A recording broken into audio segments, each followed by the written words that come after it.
Welcome to The Cap, where we are here to speak with college reps and other professionals in the field of college admissions to help answer all your questions and guide you through every step of the process. So if you're serious about college admissions, you've come to the right place. Are you ready? Let's talk about it. And now, here's your host, Dr. John Durante. Welcome to The Cap, the College Admissions Process Podcast. I am your host, John Durante, and I am here to introduce you to college admissions representatives and other professionals in the field of college admissions. Our purpose is to serve you, the students and parents, so that you may gain insight straight from the people who ultimately make the decisions. Regardless of whether you apply to a particular school being highlighted in a given episode, you should listen to all of them, as each guest will give you tremendous insight and advice on every aspect of the college admissions process, prompting you to come up with your own follow-up questions for when you visit campus or meet with a college admissions representative yourself.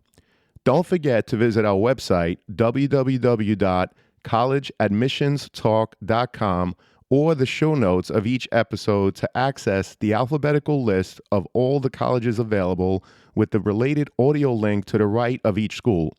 The alphabetical list provides you with on-demand access to all of the episodes so that you may listen whenever you wish. And if you want to receive links to episodes before they are released on the podcast, along with other related resources, please fill out the email opt-in form also available on our website and in the show notes of each episode. Lastly, please email me with any questions or comments at collegeadmissionstalk@gmail.com. So are you ready? Let's talk about it. Welcome to The Cap, the College Admissions Process Podcast. I am your host, John Durante, and it gives me great pleasure to introduce to you today Magdalena Perez Vicente, who's the Assistant Dean in the Office of Undergraduate Admissions at Wake Forest University. Now, we did an episode with Wake Forest back on episode 40, but today we have Magdalena, and it's an honor and pleasure. How are you? I'm doing so well. How are you, John? I am doing great. Looking forward to this episode. And Magdalena, I have to ask, since the last interview with Wake Forest, again, it was about 2 years ago now, what changes or trends have you observed in the college admissions landscape, both at Wake Forest and more broadly in this thing we call the college admissions process? Yeah, I'm so glad you asked. We're having this conversation in the summer, and the summertime is always an opportunity for colleges to think, to adjust, to reflect on how things worked, what things didn't work. And with all the FAFSA craziness, the recent SCOTUS decision, schools going back, test optional, test not optional, it's a really good time to sort of slow down and reflect on who we are as an institution. And sort of go back to our roots. So for Wake Forest, one of our newest changes is our early action process. So early action is, as we know, a non-binding opportunity.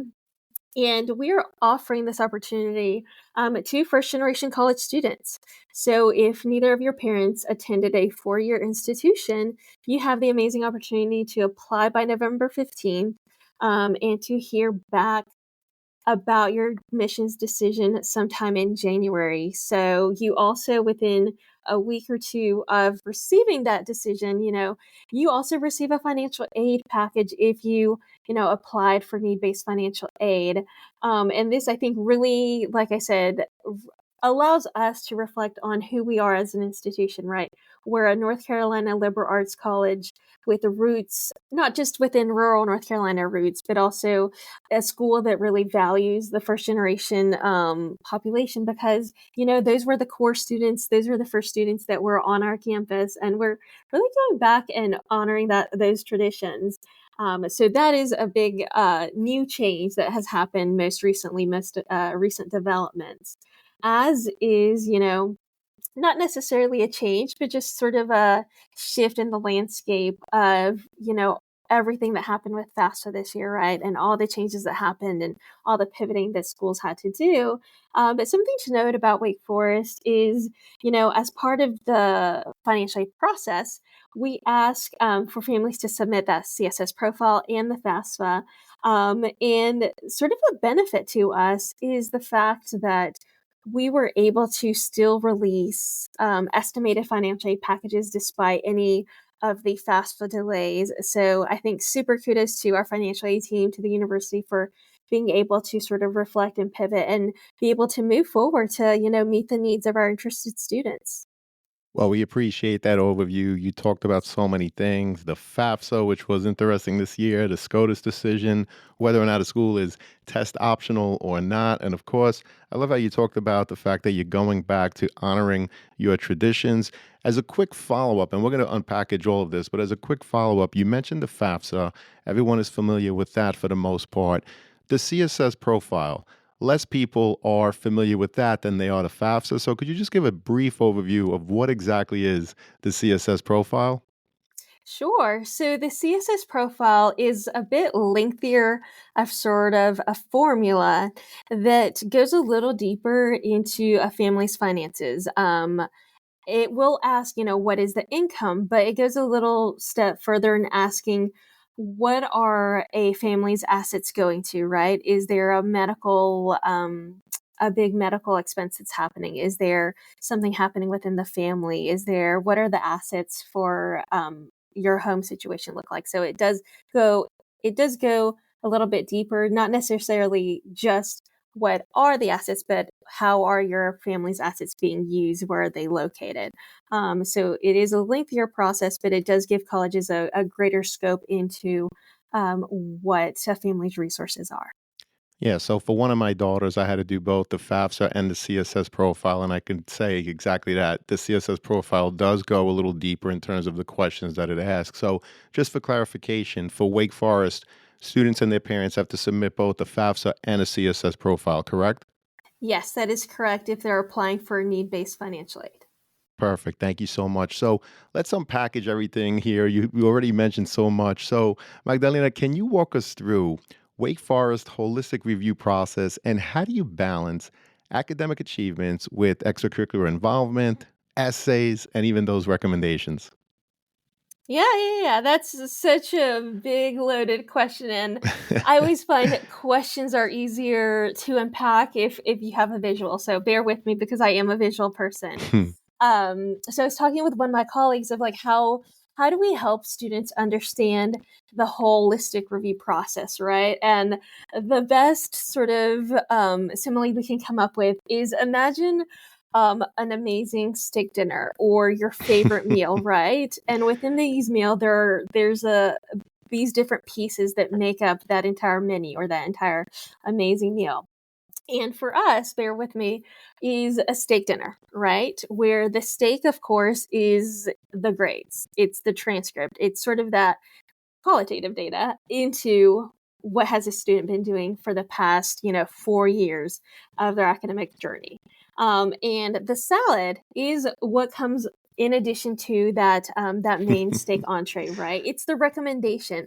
It supplements that and balances sort of that meal that you're having.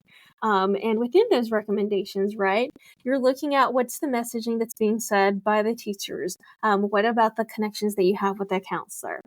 So that sort of is supplemented by that salad through that quote unquote recommendation letters.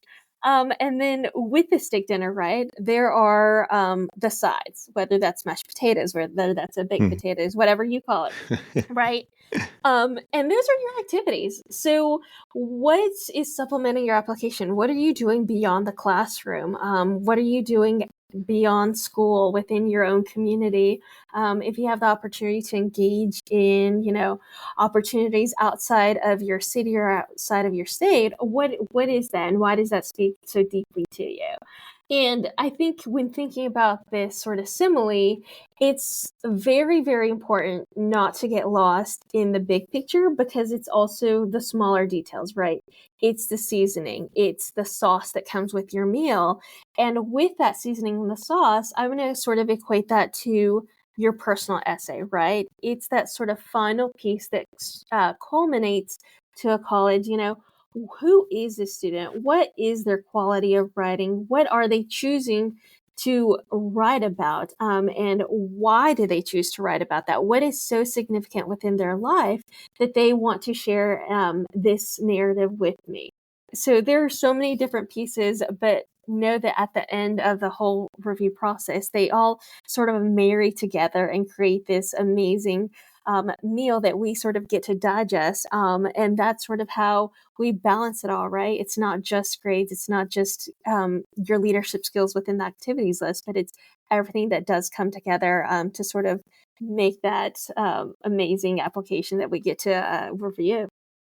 Well, we appreciate that, and I've never heard anyone compare the holistic review process to a steak dinner, which I think is awesome. So, of course, the steak students, those are your grades, that qualitative data over 4 years, the ramps that you built, the courses that you chose, based, by the way, on the context of your high school and how well did you do. So that makes up that steak. Then you have the salad.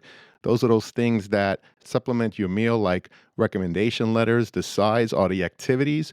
What did you choose to do outside of school? And of course, the seasoning and the sauce, that's that personal essay. Now, Magdalena, we talk a lot about the fact that admissions reps want students, number one, that could handle the work once they are on your campus. Because as an admissions representative, of course, you want to admit everybody, but you want to make sure that they're able to handle the academic rigors once they're on Wake Forest's campus.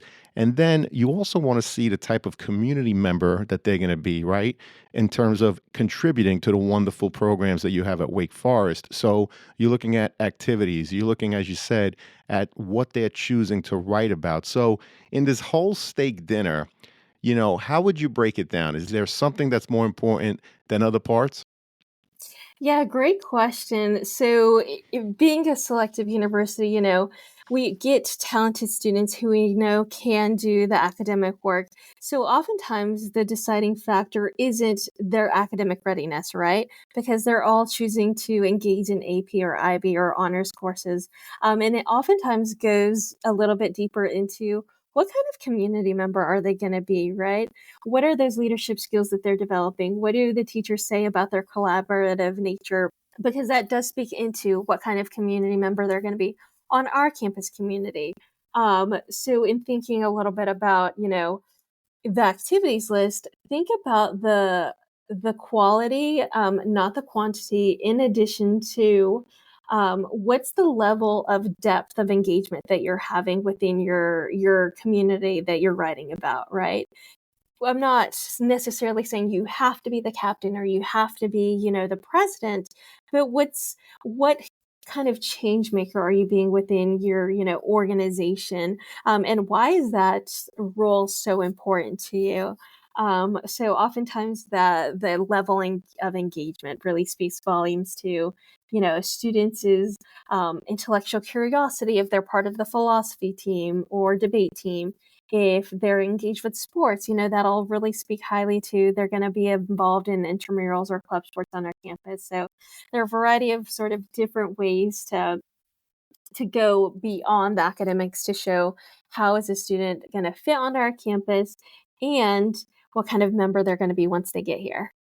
Well, we appreciate that. And I love how you talked about the fact that your application pool comes from students that, in general, are highly academic. And so, again, you have that competitive pool. So, you are, of course, looking at the academics, but you're also looking again at that holistic picture to see who stands out and why, right? What do you participate in outside of the classroom and why do you participate in those activities? So, these are all different things that you want to incorporate students in that marketing package that we call the college application. So, Madeleine, I was also curious, just as part of your institutional priorities, first of all, how many applications do you receive? And what's the institutional priority in terms of the number of freshman class that you want to actually be on your campus?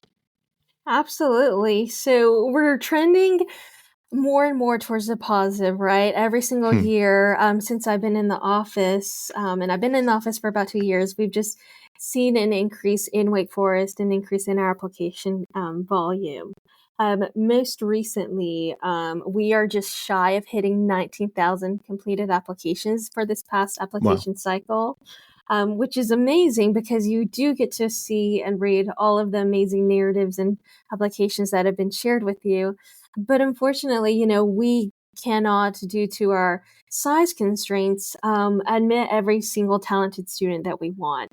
This past application cycle, the admission rate was sitting at about 21%.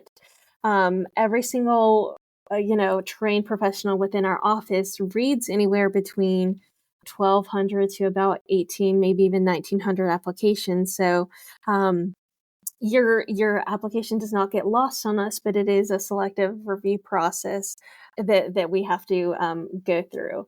In terms of, what are our institutional priorities? Um, we always value students who are coming to us from all walks of life. About 15% of our students are North Carolinians, and the rest do come from all over the 50 United States. They come to us from international backgrounds. So there's not I struggle with answering that question, not because there are institutional priorities that we have to meet, but because every student sort of meets those institutional priorities in their own unique way. So it's always difficult to try to navigate how to answer that question. At the end of the day, though, it's important to note that we're not prescribed, how many students to admit from Long Island, how many students we have to admit from Maryland or what have you, right?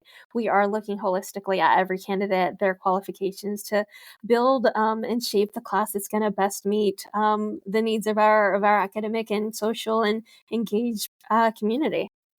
Well, you definitely have an engaged community. And I just want to point something out before I go to my next question related to your community.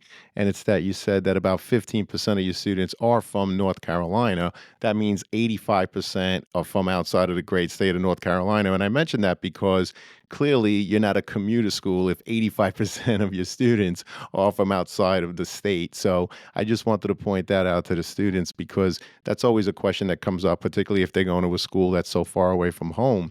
So you talk about your engaged community, and I read that your retention rate is an amazing 94%, which represents the number of freshmen who returned to campus for that second year. The national average, by the way, is about 70%. So, Magdalena, what initiatives or programs at Wake Forest help first year students integrate into the campus community? And how do these programs support academic and their social success? Yeah, which was such a big loaded question. So for us, I think it always starts with the first year experience, and even before the first year, it's that summer when you're excited, you're ready to come to Wake Forest, and it's during that summertime where you're hearing from our offices of academic advising, our office of civic and community engagement, and they're sort of inviting you to these different pre-orientation programs. So we have programs from the service learning to Wake Wilderness to entrepreneurship. So students have the opportunity to opt into these optional opportunities and get to know students who have similar interests. Once they get here on campus, we do have a 6 semester living on campus requirement, and we feel that really helps build that network of knowing who you're going to graduate with. Um, Students their first year do not get to choose their roommate, and oftentimes that's even if they did, that's not always the case, right? We did say that everybody's representing various parts of where they come from, and you may not always know somebody who is coming to Wake Forest, and that's okay because you have that opportunity to connect with them in a variety of different ways. So living on campus, I think, and requiring that 6 semester of on campus residency, I think, is the first step in sort of helping build that robust network and retention rate. In addition, once you get within the classroom, you get that sense of collaborative nature, not just between our professors and their peers, but it's really a collaborative adventure with the student and reflecting about who they are and what their own needs are, right? I always love to describe Wake Forest. It's not a cutthroat, right, academic program, right? Every student who's at the institution is already academically gifted. So then how are you continuing and sort of fostering a collaborative environment, whether that's study groups, whether that's, sharing materials that you developed for a quiz or a test, whether that's meeting with a professor before or after during office hours. It's a very collaborative nature that just naturally happens and comes out of our students that they love helping out and enjoying. and learning with each other. But a little bit in terms of the social aspects, one of the amazing things that we offer is over 250 different student organizations. So anywhere from maybe the debate team or pickleball, that surgence in interest definitely spiked in the most recent years. But whether that's pickleball, whether that's a choir program, or the Lilting Banshees, which is our comedy troupe. There are so many different ways that our students can get involved on the campus community to find, what's my true calling? What do I want to get engaged with? Um, so that, of course, are great opportunities to immerse themselves, that I think definitely help with our retention rate. But there, of course, are a variety of different resource groups on our campus for students who might need additional academic support. There are a variety of different advisors along a student's academic journey once they get to Wake Forest and after they declare their major their sophomore year. So there's a lot of different, networks that we have on our campus that really help our students academically and socially. Well, there's definitely a lot of networks on your campus to help your students, again, like you put it, academically and socially. And I bring up the retention rate because I do think it's important for students and their families when they're trying to find the right fit to ask the question, what is it that you do as a university to help students transition from their high schools to this awesome community that we call the Wake Forest community? And I love how you talked about the fact that in Wake Forest, this case, you have a 6 semester living on campus requirement, which that is definitely a huge piece of what helps build your community, and which is why you have that 94% retention rate, which I think is great. So, Magdalena, we're going to turn it back to the actual review process. I know that Wake Forest, and you mentioned it earlier, is test optional. Can you share the percentage of students that applied and who were ultimately admitted that did not submit those test scores? Yes, of course. So, Wake Forest University, we've been test optional since 2008. So our office really does have a thorough understanding of what does it mean to look at a candidate who went test optional. What does it look like to evaluate a student who chose to submit their standardized test scores? So something to keep in mind for Wake Forest is, I did say the summer is the time for reflection. So we're still, finalizing the class. So I don't have the numbers for this past cycle just yet. So I will share some historical numbers. So about half of our students eventually are test submitters, which means half of them are not test submitters. So it really is a coin flip on whether you ask a student, did they submit test scores, did they not? So it's truly a student's personal choice. The percentage of students who chose to submit their test scores and who eventually enrolled into the university is about 45%. So it's still, a toss up between submitting those scores or not. Something that we normally do see with amongst test submitters are those test scores that, are consistently mid to high 1400s, if not into the 1500 range. I believe our average was about 33% for the ACT and about a 1450 for the SAT. So of course, because it's the average, students fall a little above that. Students do fall a little below that, but that's just where the numbers historically tend to lie. Um, Something within our holistic review process, that we're not looking to penalize students if they do not submit them, right? We only review the information that is in front of us. We are not going to assume anything less of you if you choose not to submit them. And we do super score those test scores. So if you take the test twice, maybe even 3 times, we'll take those higher scores to find a total composite that super scores all of your high scores. So that's a little bit about the sort of test optional pieces. But in thinking about, scores overall, we do accept AP test scores if your school is an AP school. And we typically accept 4s and 5s on those AP tests. within the IB program and diploma. Those are usually sixes or higher on the HL tests. And then dual enrollment and dual credit courses, that always varies department by department and class by class, right? We ask the students to take those dual enrollment classes at a college at a nearby institution. And those, if you want to come into Wake Forest with any credit, those are always on a case by case basis.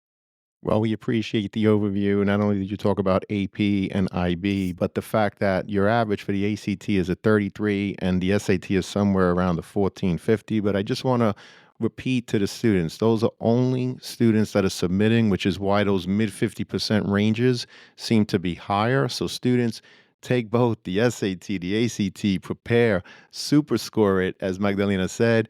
And if your score is within that mid 50% range, certainly submit it, especially if it, is going to enhance your overall application. And I love the fact that you reminded us that Wake Forest has been test optional since 2008. So it's definitely a school that, is very familiar with that kind of a program.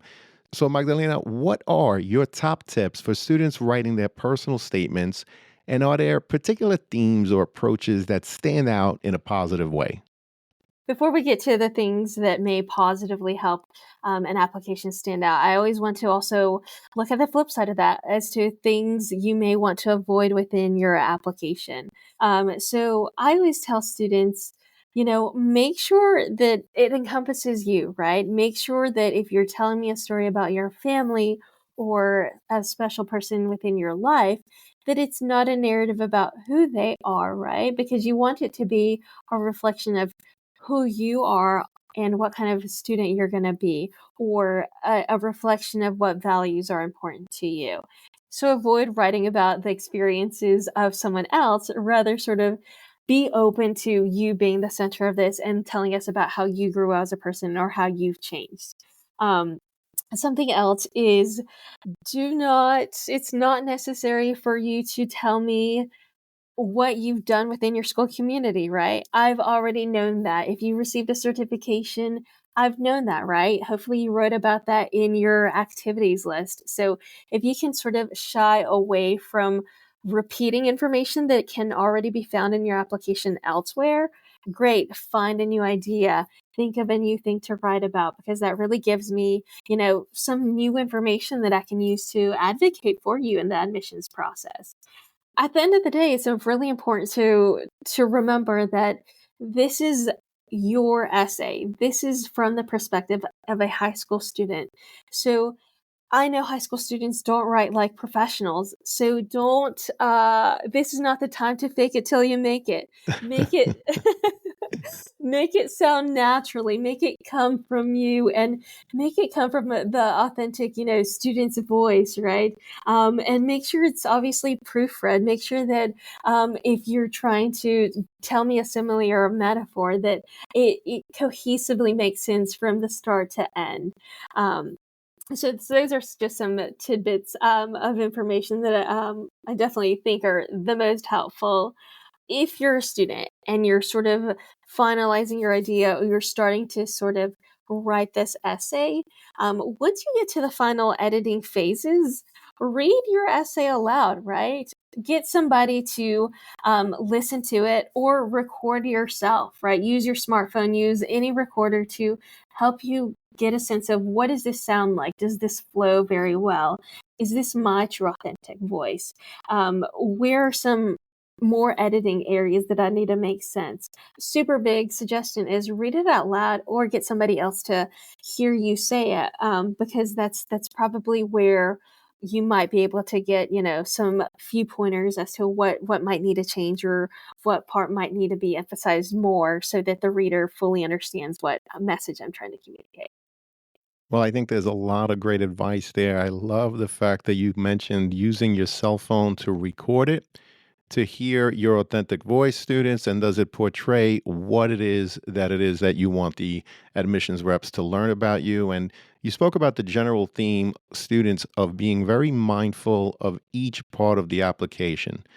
Is the admissions rep learning something new about you? Like Magdalena said, if it's something that's on the activity sheet and you're writing about it in your personal essay, it's really a missed opportunity. So just be mindful that within this thing we call the college application, this marketing package, each piece has a purpose and each should build upon the next without just regurgitating information from one part to the next that is the same. Otherwise, again, it's a missed opportunity. So, I also want to talk about the supplemental essays because, Magdalena, I know that Wake Forest has unique supplemental essay prompts. So, how important are these essays in your decision making process? And what would you be looking for in those responses that are not easily found in other parts of the overall application?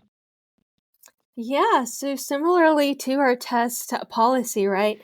They are truly, truly optional. And I oftentimes get the questions, does optional really mean optional? And for and for Wake Forest, it really does, right? So we offer 5 different supplemental questions, one of which is required, right? We are curious to know, why are you interested in Wake Forest, right? Well, that's our why wait question. What about our campus community, the academics, the social life?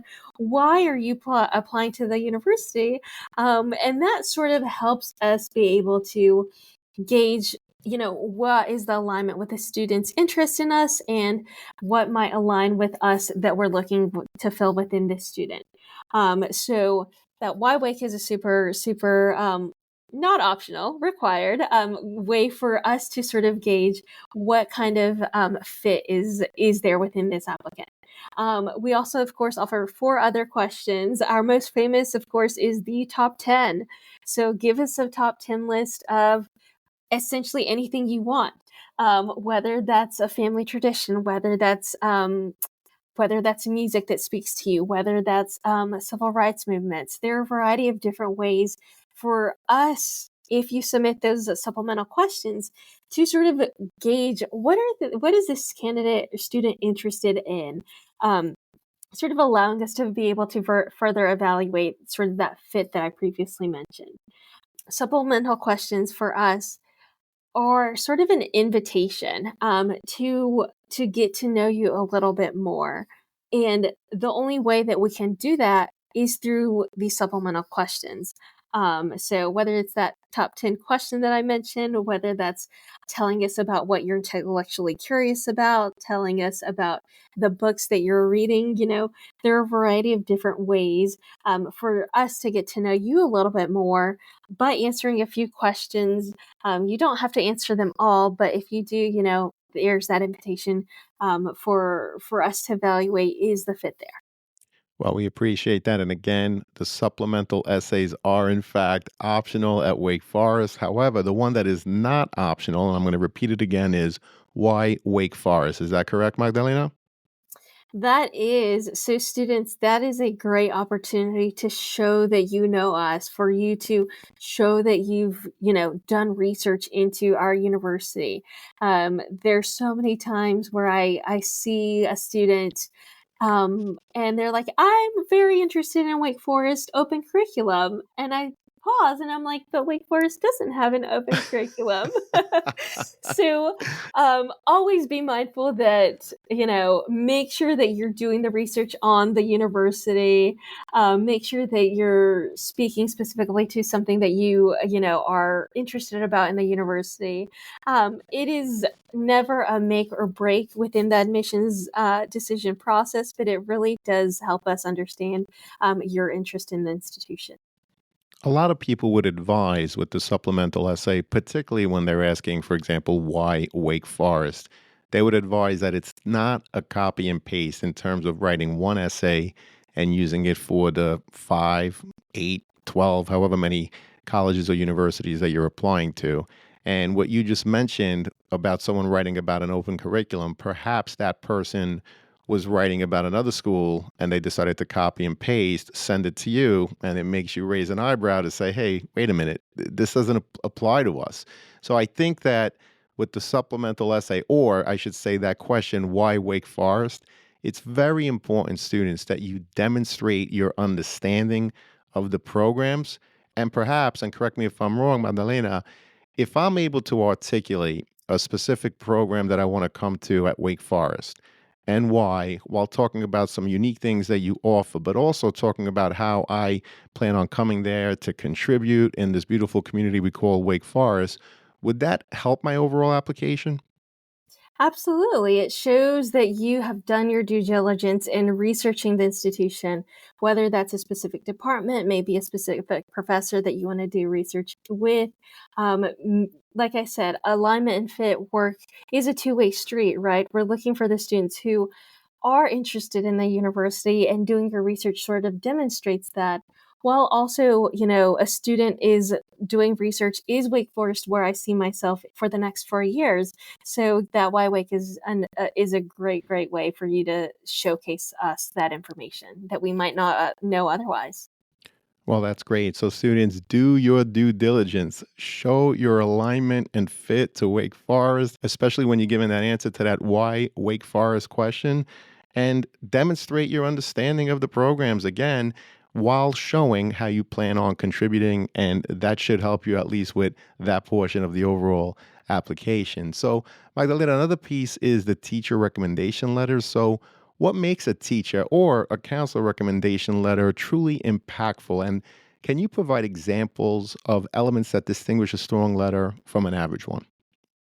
Of course. So I don't know if you are familiar with this information, John, but I myself was a former teacher.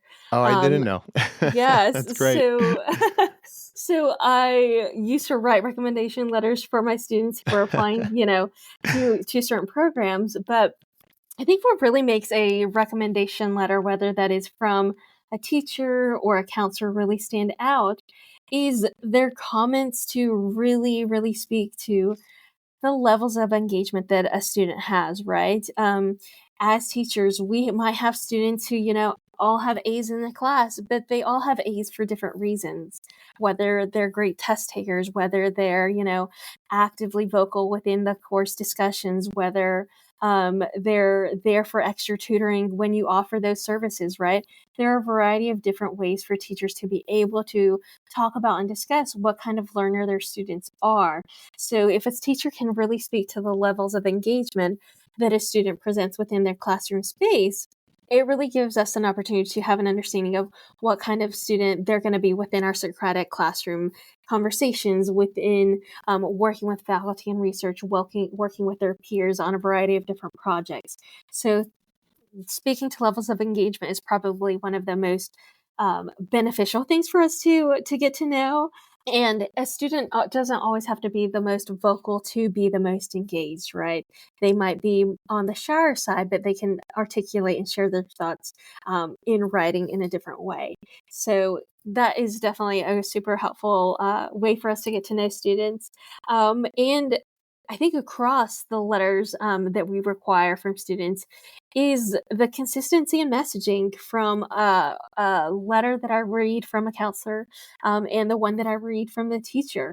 So if a counselor sort of tells me a specific narrative and the teacher sort of tells me another narrative, I am trusting these professionals to tell me as an evaluator what kind of candidate this is, and if there's sort of an inconsistency, I'm sort of not sure left what to think. So that makes my job a little harder, but so that messaging and consistency really helps us as evaluators really get to know the students, get to know what kind of energy they have within the classroom, get to know the personality, get to know what kind of collaborator they're going to be, get to know sort of what sparks their intellectual curiosity, those different things. And so a lot to unpack with that question, but um, I think it's always boils down to what kind of student has this candidate been within your classroom for a full semester, maybe with across a variety of multiple semesters, but then that will speak to what kind of person will they be within our campus academic classroom.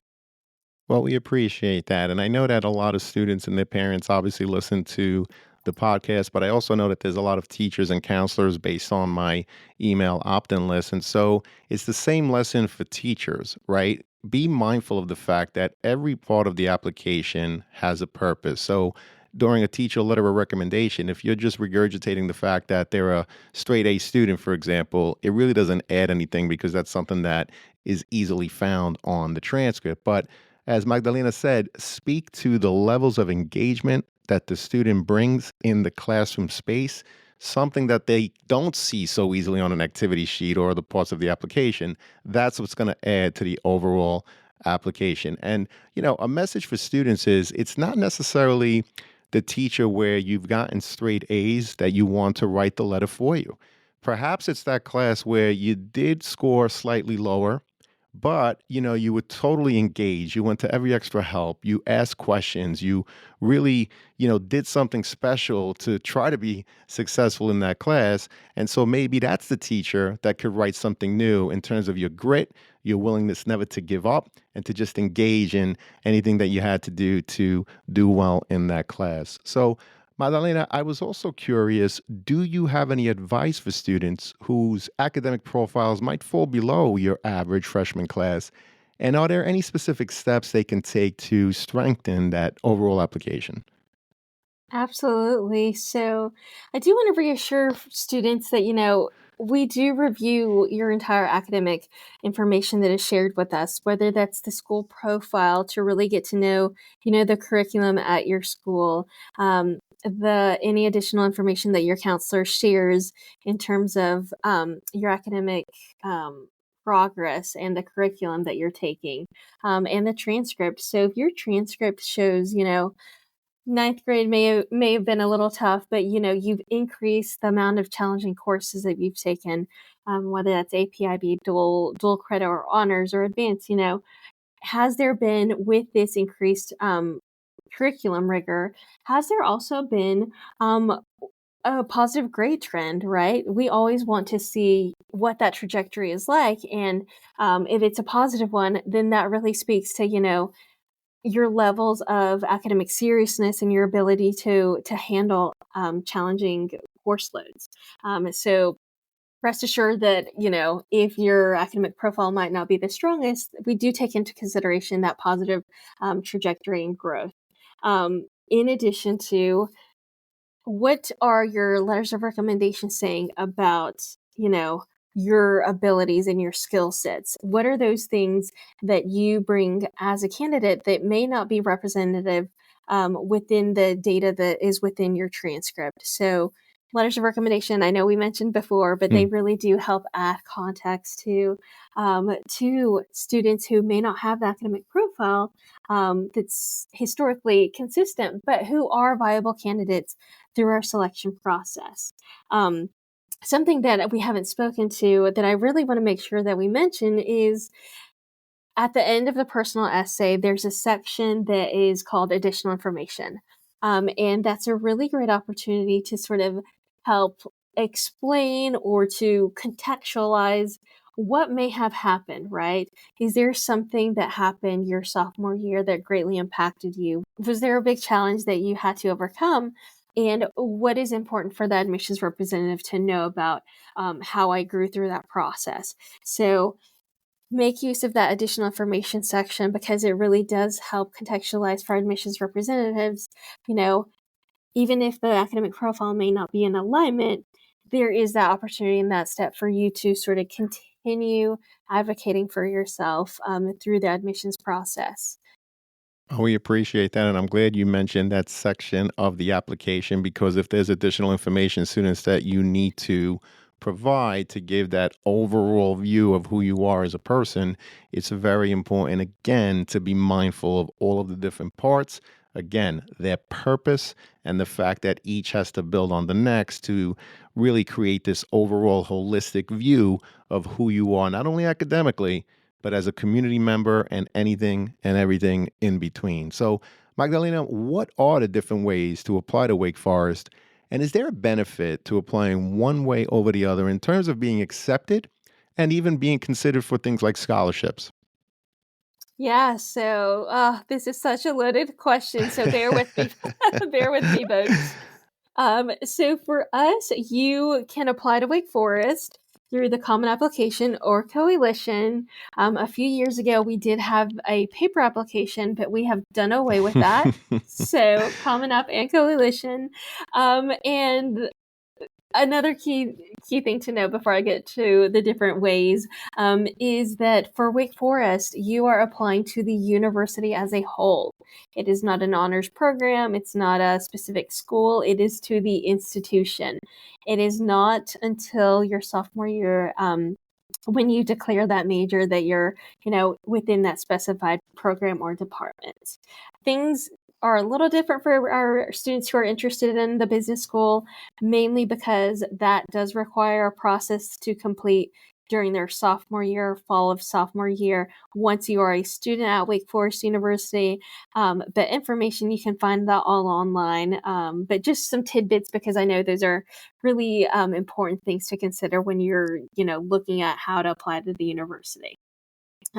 So Wake Forest University does offer 4 different ways to apply to the institution. The first one, of course, is Early Decision 1, which we know is binding because it is early decision with a November 15th deadline. Something that is a little different to Wake Forest than many other institutions is the rolling nature of our ED1 process. So for us, once we receive every single component that completes your application, so the application, letters of recommendation, transcript, once we receive everything, you should learn about your admissions decision within 6 to 8 weeks. Wow, that's pretty good. Yeah, so typically by the end of the following month is when we release decisions. Something that may delay that process is if a student requests an interview. So if you choose to engage in the optional interview piece, know that your application is not complete until you do so. Well, we appreciate that. So you have an ED deadline of November 15th. I love how you talked about the rolling nature of it. Usually it's within 6 to 8 weeks that you're going to get a decision from when your entire application is submitted. Now, you mentioned, of course, requesting that optional interview. So could we just talk a little bit more about that? In what case would a student want to request that interview, or what advice would you have for a student that's considering whether they should do so or not? Of course, yes. So our virtual interview is about a 25-minute conversation with someone in our admissions office. Um, and it is truly an opportunity to get to know you, to kind of get to know what your personality is, what are you interested in, and those sorts of pieces. So if you are a gregarious social person and, social skills are one of your strengths, maybe that's something that you want to pursue. If not, right, there's that supplemental question piece that you can engage with otherwise. The interview, like I said, takes probably about 2 weeks to schedule after you request it. So if you think 2 weeks is too much, I want my application done now. We also offer a sort of video recorded piece. So either the optional interview or the video recording. The video recording is a 3 to 4 minute recording of yourself responding to one of 3 prompts on our admissions website. A key benefit to this video recording piece is you can relay it, replay it, record yourself doing it multiple times over until you're completely satisfied with the end result. So that might be an option if you think 25 minutes might be too long for you to have a conversation within our admissions office. Our interviews are fully virtual, so you do not have to make a trip down to Winston-Salem, North Carolina. We will send you all the scheduling information via email. It's done through Zoom. So 2 really great options to consider if you do pursue them. Like I said, your application is not complete until we receive it.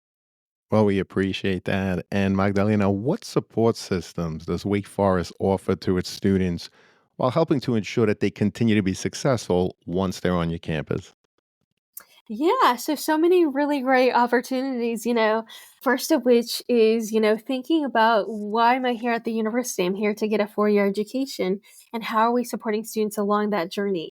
So for us, we have the Writing Center and the Math Center that both, offer writing support if you need ideas, if you want feedback on a certain piece of writing, they're a great resource for that. We also, of course, have the math center that offers statistics, calculus, differential equation support, any Hmm. sort of math class that you might need help in. They offer those helpful resources. We also have our class office, the Center for Learning, Access, and Student Success. So if you have any accommodations, they're your office that you're going to connect with. They also offer peer-to-peer services in every single one of our academic classrooms. So if you need student peer-to-peer tutoring, they're a super amazing resource to use. If you find yourself struggling on our campus environment, we of course have counseling services. Every single one of our students have options to engage in a variety of different sessions with a trained professional on our campus, and they have access to them throughout the year. There are a variety of different, affinity resource groups that we have on campus, such as the Center for Immigration Services and Student Support for International Students. We have the Chaplain's Office. We have the First and the Forest Office for first-generation college students. So there really is sort of a niche affinity space, a niche safe space on our campus, regardless of, what type of support you might need on campus, and helping you, receive those services. Well, it definitely sounds like you have something for everyone, which is why you have that amazing retention rate of 94%. Now, I always put the Office of Undergraduate Admissions in the show notes. Magdalena, if there are any other links that you want to share with the students and their parents, just send them to me. And of course, we'll make them available in the show notes. Now, this has been a comprehensive and awesome conversation. Before I get to that last question, though, Magdalena, I have to ask, is there a question I didn't ask or a topic that I didn't bring up that you'd like to share with us now? Of course. So many folks may or may not know that for us, our motto is Pro Humanitate, which means for humanity. And that is something that we value greatly on our campus community. So much so that our two largest campus traditions revolve around Pro Humanitate. They're Hit the Bricks and Wake and Shake that, raise funds for the Brian Piccolo Cancer Foundation. Brian Piccolo was a famous football player who unfortunately passed away because of cancer. But through these endeavors for the past 20 years, we've been able to raise over $1 million in helping Awesome. research with Awesome. the Brian Piccolo Foundation. So we're really proud of that. And if service learning and community engagement are something that really speak to you, that you highly value within an institution, know that here at Wake Forest, that's something that we also value. And it's one of our core tenets because you're asking yourself, how am I engaging? How am I contributing to the world? Beyond just myself. So Pro Humanitate, I always love to emphasize and share with folks because it's such a special thing about Wake Forest. Well, it's definitely a special thing. And students, in addition to your academics, if that is your mission to be a humanitarian as well, and it relates to the mission of Wake Forest, you definitely want to be mindful of making that very clear in your application, not only in terms of what you've done to support that while in high school, but why you want to go to Wake Forest and how you intend to contribute to their amazing community. So, Magdalena, this was an awesome conversation. I'm so grateful that you were here. Unfortunately, it does lead us to that last question, which is what are your top three pieces of advice that you would provide students and their parents getting ready for the college admissions process? Yes, always ending the conversation with such a great question. So I would probably have to boil it down to I'll share tips for before, during, and after. So hopefully that helps families Hmm. sort of identify and timeline when to best use this information. While you are, identifying is Wake Forest the institution for me? What do I need to do to demonstrate interest or to get to know the institution? Take advantage of the amazing virtual opportunities that we have, right? Whether that's an information session, whether that's videos on YouTube or our admissions website, right? We said earlier that fit is a two-way street. So how are you, ensuring that the institutions that I'm applying to align and fit with who I am as an individual? So definitely do your research ahead of time. If there's an admissions representative from Wake Forest visiting your local high school or at a college fair. Introduce yourself, ask them questions that you're genuinely curious about, right? So make those connections and demonstrate that you understand who the university is, and don't go up to an admissions representative for the sake of showing your face.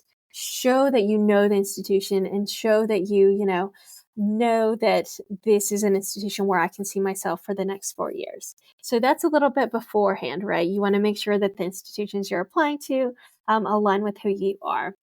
During the admissions process, we are, like in the name implies, admissions representatives. And we're not out to reject students. I don't love Hmm. saying no to a student, right? So during the process, know that after you hit submit, after everything comes in, allow yourself to breathe and know that you've done everything you possibly could have to advocate for yourself through this process. If unfortunately things don't work out most favorably for you, embrace your new environment where you are going to call home, right? Get excited. Be proud of wearing your school colors, and embrace that environment. If you're coming to Wake Forest, we're excited to be Demon Deacons. See if local or alum are in your area, if your school has a connection, and just get excited through the process. And then sort of towards the back end of that, right? If you are taking a rigorous senior year, continue that positive trajectory that you showed us during your application process. Continue those strong grades, if not, that growth in grades and improvement. While there are, unfortunately, some rare instances where they might not always happen, I always encourage students to not slack off, to take your senior year seriously during the entirety of it. Find time to enjoy yourself, to have fun with your friends, to go to football games, but also be mindful that, you don't want to risk your admissions decision. You don't want to overcommit yourself to anything in particular. But just continue that positive trajectory that we've seen, that we know that you can continue. So that would probably be my third tidbit. Well, those are tremendous pieces of advice. And obviously, Wake Forest, Magdalena, they are so lucky to have you, as were we during this conversation. I'm so happy, as I know that this is going to help so many students and their parents. You were awesome. Thank you so much, Magdalena. Thanks so much for having me, John. It was an honor and pleasure. And to everyone out there, good luck with the college search. Take care, all, and best wishes. Thank you for joining us on this episode of The CAP, the College Admissions Process Podcast. We hope you enjoyed the show. If you did, please don't forget to tell a friend and follow us on Facebook, Instagram, Twitter, and wherever you listen to your podcasts. I am your host, John Durante, and I look forward to seeing you on the next episode of The CAP. Hey, podcast friends, if you've been enjoying the College Admissions Process Podcast, I wanted to share something special with you. My new book, Straight from the Admissions Office. It's a collection of the most valuable insights and tips I've gathered after releasing over 250 podcast episodes with admissions professionals. My hope is that it helps make the college admissions process feel a little less overwhelming and a lot more manageable. And if it sounds like something you or someone you know might find helpful, feel free to check it out. You can find the link in the show notes. Thank you for being a valued listener of the podcast, and as always, best wishes to everyone navigating the college process.